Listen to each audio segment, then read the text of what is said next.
Então, e hoje nós vamos levar um papo sobre a culpa. Então, nosso papo é buscando o culpado.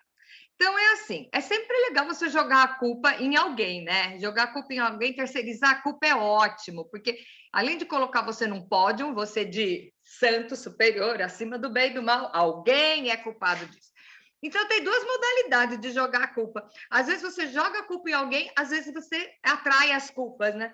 A minha mãe eu falava que ela era imã de culpa, porque tudo que dava de errado, ela achava que a culpa era dela. Então, gente, vamos fazer o equilíbrio, né? Então, eu brinco aqui que em casa, meu marido é argentino, né? Então eu sempre brinco que se alguém tem que ser culpado, é um argentino. Eu já tenho um particular, então ele que tem que ser culpado de tudo. Ele dá risada, porque ele está em desvantagem, né? Estou eu e a Rebeca aqui, né? Duas mulheres, então veja bem, ele é o único homem da casa e o argentino, então ele é o culpado de todas as coisas, né? Então é assim, se alguém tem que ter a culpa, né? Mas muitas vezes, o que, que acontece? Às vezes as coisas não vão bem. E agora falando sério, deixando as piadas de lado, se é que eu vou conseguir, né? Muitas vezes as coisas não vão bem. E aí nós temos o grave defeito de achar por que, que está acontecendo isso se eu ando na linha? Então, se eu ando na linha, por que, que me acontece isso? Automaticamente, com esse pensamento, você está se colocando como justo, como santo, como merecedor de alguma coisa, tá? E eu não sou merecedora de nada. Aliás, eu sempre digo que Deus não é justo, ele é misericordioso, porque se ele fosse justo, eu estava queimando no inferno. Se eu não estou queimando no inferno ainda, é porque ele tem a misericórdia e o amor muito maior do que a justiça, né? Porque a diversidade vem para todo mundo. Vem para todo mundo, gente. Então, Mateus 5,45, Jesus fala o seguinte: para que vos torneis filhos do vosso Pai, porque ele faz nascer o seu sol sobre maus e bons, e cair a chuva sobre justos e injustos. Então, existem coisas que vão acontecer na sua vida. Jesus, em momento nenhum, te disse que a vida ia ser da maciota. Se alguém está vendendo para você o evangelho da vida fácil, sem problema, fuja dessa pessoa, porque isso não é verdade. O próprio Jesus falou: no mundo tereis aflições, mas tem de bom ânimo, porque eu venci o mundo. Está lá em João 16:33. Então, ele fala: vai ter tribulação, vai ter aflição, vai ter problema, mas descansa, relax, baby. Então, nós temos esse problema de achar, mas eu estou andando na linha, por que está acontecendo isso comigo? Eu estou seguindo o script, né? Eu dou cesta básica para pobre, eu varro debaixo do tapete, eu lavo a mão antes de pegar na comida, sei lá, as coisas idiotas que você se justifica perante Deus. E muitas vezes você acha que você não tem que passar por problema. Tá? Então, acontece as coisas do mundo. Por exemplo, tsunami. Nós lembramos aqui ninguém é gatinha para não lembrar do tsunami. Nós somos todas gatinhas com experiência e nós lembramos que acabou aquele maremoto, aquela catástrofe, acabou com muita gente. Vocês acham que não tinha crente lá no meio? Devia ter. Aliás, até ouvi uma história interessante. Isso legal, né? Essa vocês não sabiam. Sabia que lá a região lá, que é a Indonésia, a maior parte da religião lá é budista, né? E o que, que eles fizeram? Começou a ter uma perseguição. Aquele feriado era um feriado, eu acho que era Páscoa, e tinha uma perseguição com cristão muito grande. Então, os cristãos estavam iam fazer uma movimentação lá, e o governo disse que tinha que ir para as montanhas. Se alguém quisesse fazer, se ajuntar, acho que era Páscoa, se ajuntar nessa data que fossem para cima de uma montanha. Então, eles fizeram tipo um grande evento lá, não sei se foi um acampamento, um retiro, um showzão, sei lá o quê. E os cristãos estavam tudo lá em cima. E aqueles que estavam lá em cima não morreram com o tsunami, tá? Isso é fato, eu estava vendo isso, foi um negócio muito interessante. Mas tem muita gente boa que estava lá e que morreu. Tem muita gente que não apareceu mais. Então, quando o vulcão entra em erupção, ele destrói uma cidade. Tá? O Holocausto matou um montão de judeus. Você acha que não tinha, né, gente boa lá no meio? Aliás, meu marido diz que só Deus para gostar de judeu, né? Porque o povinho complicado. Mas teve o Covid. Quanta gente morreu de Covid? Gente boa. crente e morreu de Covid. As guerras matam pessoas. Então, as coisas acontecem para todo mundo, né? O Jesus diz, essas coisas eu tenho dito para que vocês tenham paz. E aí eu digo, o que é paz? Paz não é ausência de problema. Paz é tranquilidade no meio do problema. No meio do problema. Uma vez, teve um concurso de arte e foi dado para os concorrentes que eles teriam que fazer um quadro que exemplificasse a paz. Então, um pôs a gaivota no marzinho, outro pôs uma florzinha, outro pôs não sei o quê. E o que ganhou era o quê? Era uma cachoeira, né? Tipo, das cataratas, uma coisa bem violenta, e um ninho de passarinho com 2 filhotinhos no meio. Então, o que é? Isso é paz, porque paz não é uma situação, é um sentimento. Você pode ter paz no meio do problema. E sabe quando você vai ter paz no meio do problema? Quando você sabe que você não está sozinho, quando você tem identidade, quando você sabe que vai acontecer a turbulência, que vai, mas você não está na mão. Então, eu sempre digo que a maior forma de louvor, expressão de louvor, é você, no meio do problema, chegar na sua cama, deitar e orar e falar assim: Deus, eu vou descansar e fica que é sua. Passar a bola do problema para Deus. Isso é a maior expressão de louvor, é você reconhecer que tem alguém que é capaz de resolver o problema para você. Não é que crente não tem problema. A diferença é que crente descansa, porque sabe que tem alguém que vai resolver. E sabe que a sua vida não está à mercê. A partir do momento que você entregou a sua vida, há uns domingos atrás, eu lembro que nós estudamos sobre Jesus, eu entrego a minha vida, e que a gente tem que fazer isso todos os dias, né? Você não tem que entregar a sua vida para Jesus uma vez na vida, você todos os dias entregue o seu dia para Jesus. Se você entregar o seu dia para Jesus, tudo o que acontecer, você vai saber que tem alguma coisa. Não à toa, você não está largado à própria sorte. Nós não somos um marionete na mão do acaso, tá? Então, o que é? A paz não é ausência de problema, é um estado de espírito que tem muito a ver com confiança. É identidade. Eu sempre bato nessa tecla de identidade, porque quando você tem identidade, você sabe quem você é, o que acontece? Vai acontecer as coisas e você só vai olhar. Por pior que seja, você vai lembrar: 1.000 cairão à sua direita, 10.000 cairão à sua esquerda, e você não será atingido. Então, é assim, vai ter, o bar ferrou, o bar vai abrir. Aí eu adoro aquele louvor, aquela música que fala assim, né? E que se o mar não abrir, você vai caminhar em cima das águas. Isso é fé, isso é paz, isso é confiança, você saber que você não está à própria sorte, tá? Não existe, e você fica esperando milagre. E eu vou te contar uma coisa, não existe milagre se não tiver necessidade extrema. Todo mundo quer ter um milagre na vida, mas não quer passar um aperreio. Deixa eu te falar. Precisa de um milagre financeiro, vai no culto na igreja, pede para Deus te dar um milagre financeiro. Na segunda-feira você vai no banco pedir empréstimo. Oh, que fé é essa, né? Você quer um milagre sobrenatural na sua vida, mas você sabe que a sua doença, você vai na farmácia, toma um remédio e tá beleza. Isso não é milagre. O milagre aparece quando a situação está no limite. Só que nós queremos ser merecedores dos milagres, mas não queremos passar pela situação do limite. Tá? Então, o milagre é o quê? É quando uma coisa acontece do impossível, mas você não quer estar no meio do impossível. Se começa a apertar a situação, você já começa a falar que Deus não é justo, que Deus se esqueceu de você há um dia, há um mês, há um ano, que nem a hiena. Lembra da hiena, do desenho lá que a gente assistia quando era criança? Então, lembra do seguinte, você não pode querer um milagre se você não estiver em crise. Então, não quer passar crise? Então, relaxa, não fica pedindo para Deus um milagre. Pega e começa a pedir para ser agente de um milagre na vida de alguém. Ah, interessante, né? Então, a primeira coisa que você não deve falar no meio da adversidade: eu ando na linha, por que isso aconteceu comigo? A segunda coisa que os crentes fazem, que é o mó barato: ah, isso aconteceu comigo porque eu não orei direito. Bom, aí você está se achando dono da situação, né? Você que domina tudo. Então, quem domina tudo não é você. Pare de ouvir esses coaches. Sabe o que é coach, gente? Coach assim, é o cara que não conseguiu nada na vida e ele fala para mensagens de autoestima para você e ele vai faturar em cima de você, entendeu? Então é assim. Ai, você tem uma frustração. Hello, todo mundo tem uma frustração. Todos nós temos alguma coisa na vida que não deu certo. Você sabe que o poder está em você. Ok, e daí para frente? Aí você fala, você domina tudo. Gente, peraí, isso aconteceu porque eu não orei direito. Peraí, quem é que domina a sua vida? Você não entregou a sua vida para Jesus? Então vamos lá.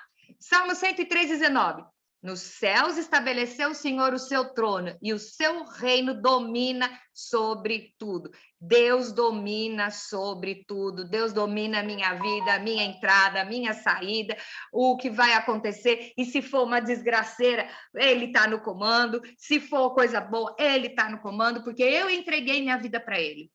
Então é o seguinte, eu entreguei uma vida para ele, só que eu sei que ele é o dono, ele é o chefe, ele é o dono do mundo, ele vai resolver a minha situação. Então, o que você tem que fazer? Ter identidade. De novo, tenha identidade para saber quem você é, o que você precisa, até que ponto você pode chegar e até que ponto você pode confiar. Você só vai confiar ao extremo se você conhecer realmente aquele em quem você está confiando. E eu tenho que te contar uma coisa: ele não muda. Ele não muda. Aquele que fez no passado, ele faz hoje. Aquele que fez na vida do pastor, ele vai fazer na sua. Aquele que fez lá na vida de Abraão, José, Isaac, Jacó, ele vai fazer, porque a Bíblia não muda e ele não muda. Aleluia! Então, tudo tem uma razão de ser, tá? Então, Romanos 5:34, eu acho o máximo esse texto, porque diz o seguinte: e não somente isso, mas nos gloriamos nas próprias tribulações. Ô, louco, meu, essa mulher é retardada. Essa Cátia tá louca. Encheu a cara para falar. Eu vou me alegrar na tribulação. Por que você não pode se alegrar? Porque você sabe que a tribulação traz perseverança. E a perseverança, experiência. E a experiência traz esperança. Que legal! Se você sabe que você está sendo atribulado, se você for perseverante, você sabe que vai passar. Porque você conhece aquele que caminhou com você. Desde quando você resolveu entregar sua vida para ele, você não está caminhando sozinho. Então, a tribulação vai trazer perseverança. E quanto mais perseverança você tiver, você vai ter experiência. Então, você vai saber que já passou uma vez, vai passar de novo. E aí, a experiência traz o quê? A esperança, porque eu já vi acontecer no passado, então eu sei que vai acontecer de novo. Então, tudo tem uma razão de ser. Não importa a tribulação que você estiver tendo, não importa o problema que você estiver tendo, se tem uma razão. Por quê? Nós não somos largados à própria sorte. Não somos largados à própria sorte. Você não é o dono da sua vida quando você entrega a sua vida para o Senhor. Você se esvai de você mesmo. O seu eu tem que ser assassinado todos os dias, porque aquele que vai habitar em você é que ele tem total conhecimento das coisas. Então, nós temos o grande defeito, principalmente, algumas pessoas têm mais do que outras, de ajudar Deus, né? Então, você acha que você sabe tudo, você se preocupa, você fica queimando a cabeça e não entrega para Deus assim devagarzinho. Eu sempre falo o exemplo da gente, quando vai limpar uma casa, você chama uma faxineira para limpar a sua casa, aí você chega e fala para ela assim, mas esse quarto aqui você não entra, porque é do meu marido, ele não gosta que mexe. Esse aqui você não mexe, porque não sei o quê. Esse armário aqui você nem põe a mão. Vai ficar limpo? Não vai. Não vai. Quando você entrega para alguém, entrega a chave e fala, faça tudo. Então eu te pergunto, você já pegou a sua vida, entregou a chave da sua casa para o Senhor Jesus e falou, faça tudo? A gente não faz. A gente não faz. Estamos falando só entre nós aqui. E é uma verdade, nós não fazemos. Sabe por quê? Porque a gente acha que pode ajudar Deus. Então, aí aconteceu essa desgraceira comigo, porque eu não orei direito. Se eu ficar de joelho, se eu fizer jejum, se eu fizer o sacrifício, eu vou acontecer a coisa. Eu vou contar um exemplo para vocês. Eu tive uma cólica renal uma vez que durou meses. E era tão complicada que a minha carteirinha da Unimed já ficava no pronto atendimento, porque de vez em quando, a primeira vez eu fui engatinhando para o hospital, e depois já era assim, eu ligava para quem tivesse mais perto, porque eu não conseguia dirigir, e eu era internada, e o médico descobriu que eu tinha uma pedra no rim, mas era muito pequena. Ele falou, Kátia, não compensa eu te abrir por uma pedra do tamanho de um grão de arroz. E aí, era assim, de vez em quando eu ia, eu já tinha os braços tudo ferrado, o pé tudo ferrado, eu já estava escangalhada. Aí um dia eu estou internada, o médico falou assim, olha, não vai ter jeito. a gente não consegue eliminar essa pedra, eu vou ter que abrir você. Então, nós vamos fazer vou te dar uma alta para você, você vai ficar em casa e amanhã cedo você vai fazer nós vamos fazer um raio-x para saber aonde ela está e nós vamos fazer uma cirurgia, porque tentou fazer bombardeamento com laser, mas ela estava atrás do osso, não apareceu. Ele falou, nós vamos ter que cortar você para tirar um negócio desse, mas eu fiquei mais de 15 dias internada com isso. E ok. Aí ele deixou ir para casa, eu morava sozinha nessa época, eu cheguei em casa, e o pessoal da minha igreja sabia, né? E eu comecei a chorar e falar, Deus, o que eu posso fazer? E a mulher do pastor ligou para mim, para saber como é que eu estava. E eu falei, eu não sei. O médico disse que vai me operar por causa de uma porcaria. E não tem jeito, então eu vou pedir, vou passar a noite com a cara no chão. Ai, gente, eu vou contar para vocês, confessar, eu fiz isso. Eu vou passar a noite com a cara no chão, chorando, né? Para Deus entrar com a ação. Ela virou para mim no telefone e falou: não, senhora, não é você que tem que fazer isso. Quem vai fazer é um milagre que você precisa. Eu vou orar por. Gente, ela orou por mim pelo telefone. E ela falou: nós vamos orar e você vai dormir. Deus sabe que você está com dor, Deus sabe que você está no limite. Você vai entregar essa situação para Deus ou não? Aí eu falei, tá bom, né? Mas e se eu ficar assim, eu queria fazer algum sacrifício com as próprias mãos para, acho que depois para ter os louros da vitória, né? E ela me deu uma dura gospel e falou, não, senhora. Aí o que eu fiz? Sentei na cama, ela falou, vai para a cama. Fui para a cama. Ela pegou, orou para mim e falou assim, agora você deita e dorme. Entreguei essa situação para Deus e você vai dormir que ele vai resolver. E eu tenho que contar uma coisa para vocês. Essa história tem 21 anos, porque eu não tinha nem a Rebeca ainda. Nunca mais eu tive dor no meu rim. Passado um tempão, encontro com o médico numa pizzaria. E ele vira para mim e fala, pô, Kátia, você não voltou? Você expeliu a pedra? Eu falei, não sei. Ele falou, então você não expeliu, porque se você expelisse, você saberia, porque uma pedra dessa pontiaguda para sair, você saberia. Então, filha, fica quieta porque ela está aí. Já já ela vai dar problema. E tem 21 anos essa história, eu nunca mais tive problema com ela. Nesse dia eu aprendi, não adianta você querer conquistar as bênçãos com as próprias mãos. Sacrifício, hoje é um bom dia para nós brasileiros sabermos isso, porque é o dia que em Aparecida do Norte as pessoas estão pagando penitência e tudo mais. Não adianta. Se Cristo levou as enfermidades sobre o corpo dele, sabe? Deita e descansa. E descansa, deita no colo do Senhor e fala, Senhor, isso está demais para mim. E resolve aí e dorme. Para de lutar com as próprias mãos. Eu acho que muitas vezes a gente pede. Quando chega no extremo, todas nós conhecemos essa situação. Quando chega no extremo, fala assim: olha, agora só Deus. Quer dizer, e Deus fica lá de braço cruzado, olhando e fala: ô, cabeçuda, você vai tentar sozinha até quando? Hein? A hora que você resolver largar, eu vou entrar em ação. Porque Deus não entra em ação junto com você. Porque ele não divide a glória dele com ninguém. Então, enquanto você estiver lutando, querendo resolver sozinho, você vai ficar batendo cabeça e vai ficar com dor no seu rim, com a pedrinha andando lá, tá? Eu aprendi isso faz 21 anos. Quando a Bíblia diz, entrega o teu caminho ao Senhor, confia nele e tudo mais ele fará, que a minha Bíblia está escrito tudo, não alguma coisa. E tudo para Deus é tudo. Então, eu digo para você, o que é que você precisa entregar para Deus hoje? Qual é a situação que você precisa entregar para ele hoje? Todas nós temos questões. Todos nós temos questões a serem resolvidas. Entrega, pede para Deus. Mas aí outro domingo você estava falando lá da mulher que ia bater na porta do juiz iníquo lá que Jesus contou. Ok, ora e confia que ele vai fazer. Mas não é seu sacrifício que vai fazer, o sacrifício ele já fez. E, aliás, eu acho até um barato. Esse pessoal que faz promessa, eu acho que é menosprezar o sacrifício de Cristo na cruz. Quer dizer, o sacrifício que ele fez não foi suficiente. Então, eu vou andando não sei quantos quilômetros aí, eu vou subir escada de joelho, descer escada de joelho, eu só vou vestir azul, não vou cortar o cabelo das crianças, sei lá o que é. Até que ponto chega. Então, isso é coisa, na boa, eu acho que isso é coisa de criança, de gente infantil e imaturo na fé, que não conhece realmente quem é o seu Deus. Não conhece Deus como seu pai. O pai ama. O pai não quer ver um filho se arrastando pelo chão. O pai quer que o filho tenha a mesma dignidade dele. Nós temos o DNA de Deus correndo na nossa veia, a partir do momento que ele soprou em nós o fôlego da vida. E a partir do momento que nós entregamos a nossa vida, aceitamos Jesus, o sangue de Jesus como nosso restaurador, você não tem que ficar mendigando nada, tá? E você também não é dono da situação, ok? Outro ponto.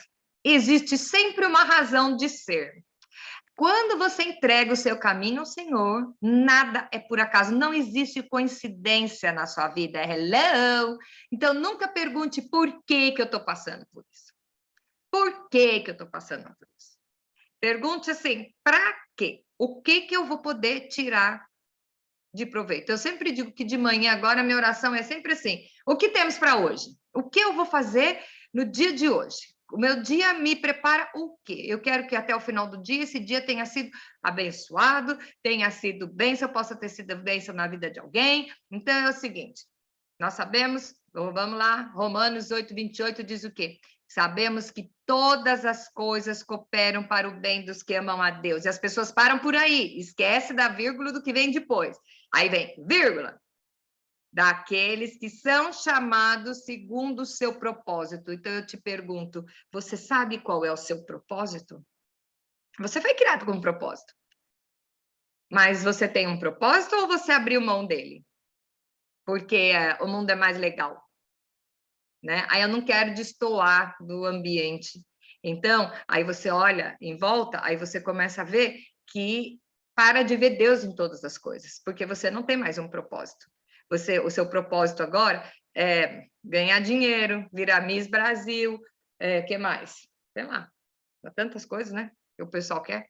Então, qual é o seu propósito? Você não foi criado para ser um número a mais na humanidade, um RG a mais. Você foi criado, Deus conhecia você pelo seu nome quando você estava lá no ventre da sua mãe. Então, você tem um propósito.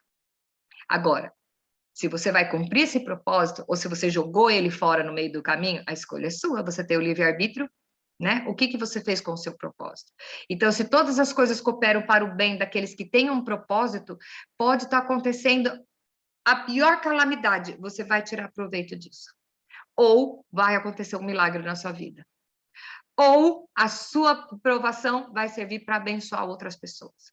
Ou você vai aprender a ser uma pessoa melhor. Ou você vai aprender a ajudar alguém mais para frente que estiver na mesma situação. Tem um propósito, nada na sua vida é à toa, não existe coincidência, existe Jesuscidência, ok? Olhe em volta. Quando você olha em volta, você vai conseguir ver a mão dele na direção de todas as coisas. De todas as coisas. Então, você tem que orar? Tem que orar sim. Mas tem muitas vezes que nós perdemos a força para orar. E aí? Quando a dor está tão grande que você não consegue orar, você não consegue entregar para Deus, você não consegue levar um papo com Deus de tão ferido que você está, com tantas dúvidas, por que eu estou numa situação dessa? Ora assim mesmo, sabe por quê? Deus é tão maravilhoso que ele já sabia, ele conhece a nossa essência, ele sabia que nós íamos ter momentos assim. E ele diz o quê? Também o Espírito Santo, semelhantemente, nos assiste na nossa fraqueza, porque não sabemos orar como convém. Mas o mesmo Espírito intercede por nós sobremaneira, com gemidos inexprimíveis. Olha que legal, quando você não sabe como orar, vai falando e o Espírito Santo intercede por você. O Espírito Santo vai traduzir a sua dor até chegar no Pai, sendo que ele é a mesma pessoa, né? A Trindade é 3 em 1. Então, você precisa saber que mesmo quando você não estiver entendendo, ora assim mesmo. Ora assim mesmo, porque a sua oração vai ser ouvida, vai ser entendida, porque Deus te criou, Ele conhece a sua essência, Ele sabe até onde vai o seu limite e Ele sabe até onde vai o seu desejo de acertar. Então, não se preocupe se hoje eu não estou conseguindo orar, eu estou tão fraca, eu estou tão triste, eu estou tão atribulada, eu não consigo orar. Começa a conversar com Deus, não precisa falar evangeliquez, Deus é seu pai. Então fala como você falaria com o seu pai aqui da terra, ou ele não é seu pai, ou ele é só um juiz, que você tem que entrar de gravata na presença dele. Hello? O pai pega a criança no colo, até de fralda suja, abraça, dá beijinho e fala, fica tranquilo que eu vou resolver para você. Então, tudo depende de qual relacionamento que você tem com Deus.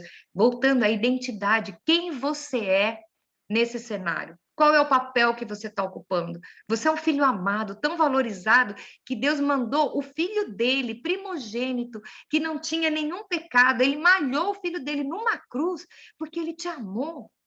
E aí você acha que você não é digno das coisas? Não, você tem muito valor por amor dele. Então, vai se contentar com uma vida miserável? Jesus diz que ele veio para te dar vida em abundância. Vida em abundância é vidão, não é só grana, não. É paz de espírito no meio da tribulação. Está acontecendo isso aqui do volta de mim, mas eu não estou sozinha, eu vou cantando. Eu não consigo cantar, eu vou chorando, mas eu vou. Eu não consigo ir, eu vou orando, mas eu vou. Deus não entende? Deus não entende? Será que Deus só entende aquele evangeliquez correto, né? Aquelas palavras que vai buscar. Gente, tem umas palavras que você só ouve em oração de crente velho, já notaram? O beneplácito da sua. Gente, Deus olha e fala assim: ai, mais um cabeção hipócrita na jogada. Gente, conversa com Deus como ele fosse o seu pai, porque ele é o seu pai, tá? Ele é o seu pai.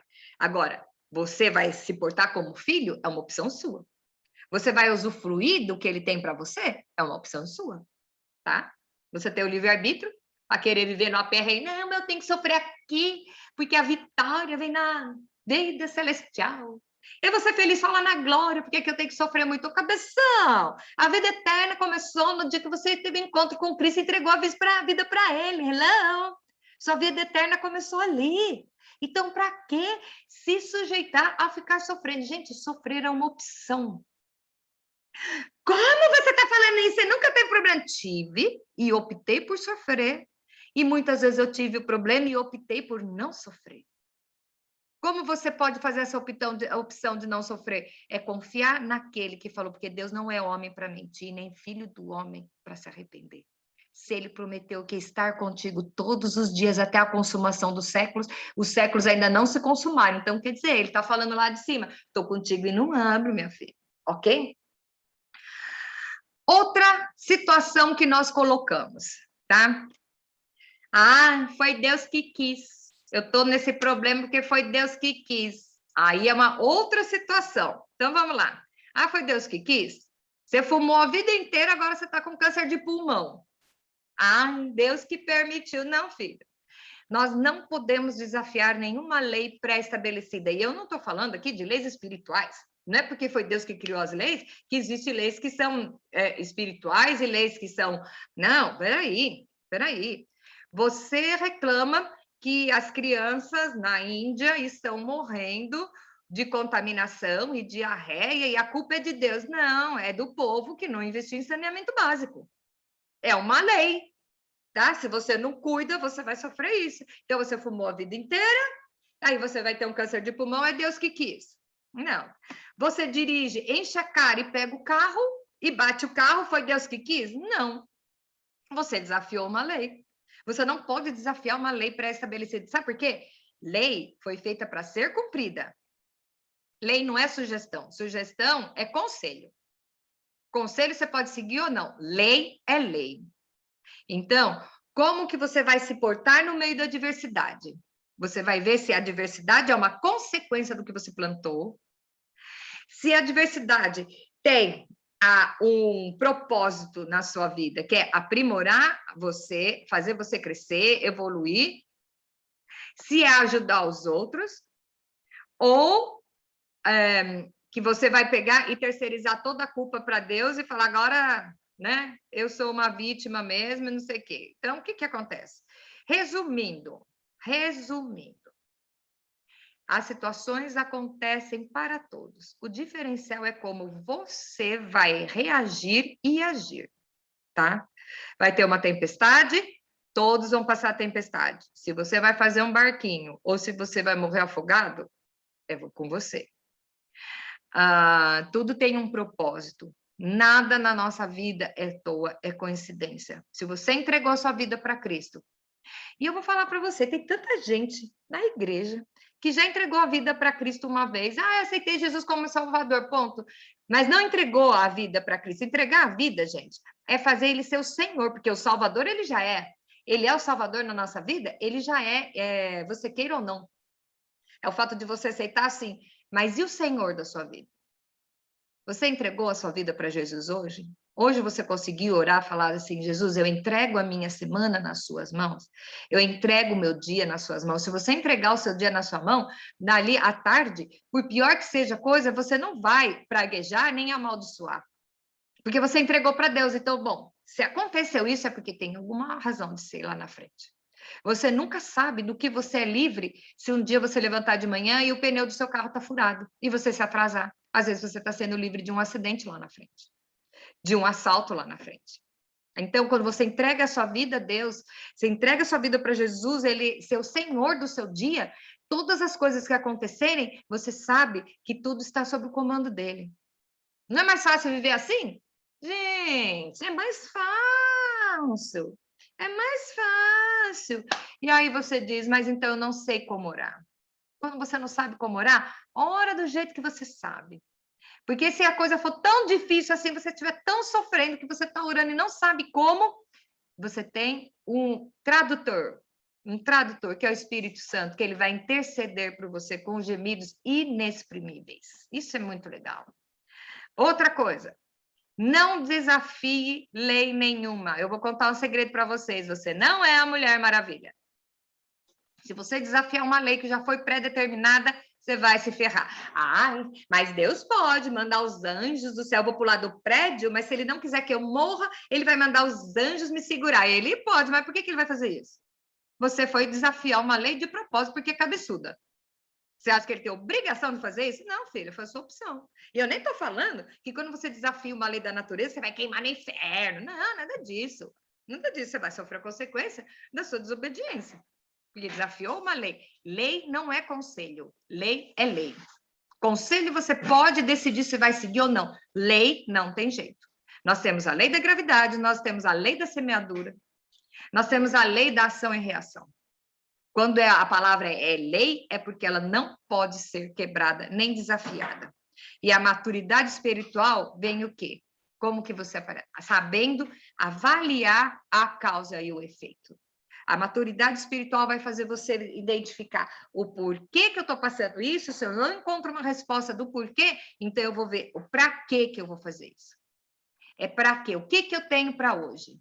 O que temos para hoje?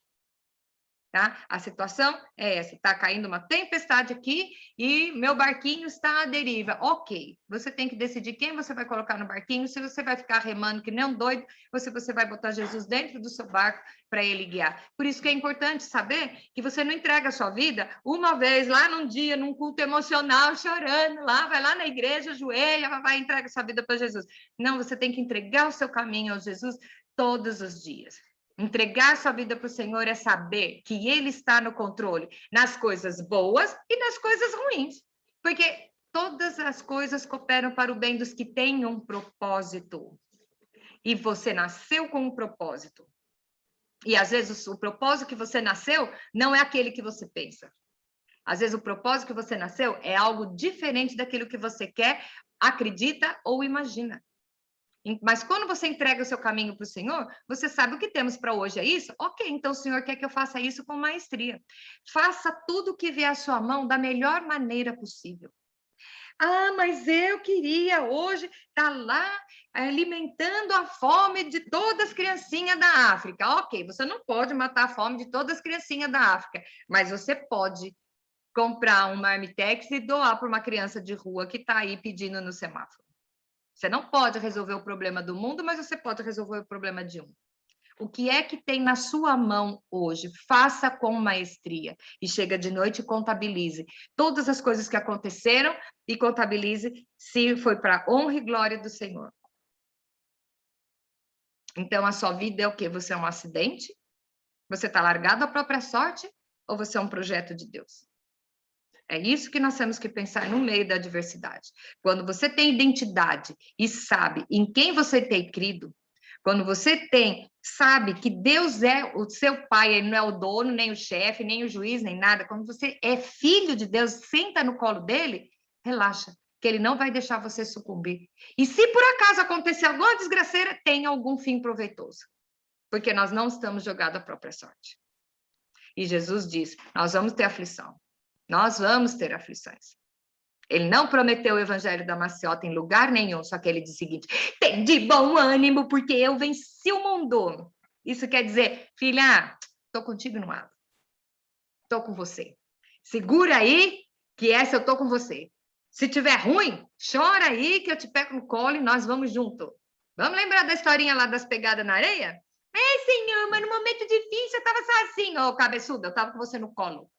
Tá? E você não percebeu que eu estava sempre rodeando você em todos os momentos. Então, eu quero encerrar a nossa palavra de hoje. Entrega o teu caminho ao Senhor. Entrega o seu resto de domingo ao Senhor. Hoje é o primeiro dia da semana. Entrega a sua semana ao Senhor. Confia nele e saiba que ele vai fazer tudo o mais, e que Deus abençoe as nossas vidas, abençoe a nossa semana, que você possa ser coluna onde você está, que você possa trazer às pessoas que te circulam a paz, a tranquilidade que vem de Cristo, que as pessoas possam olhar para você essa semana e saber, eu encontro conforto ao lado dessa pessoa. Que você possa ser bênção na vida dos outros essa semana inteira, em nome de Jesus. Amém.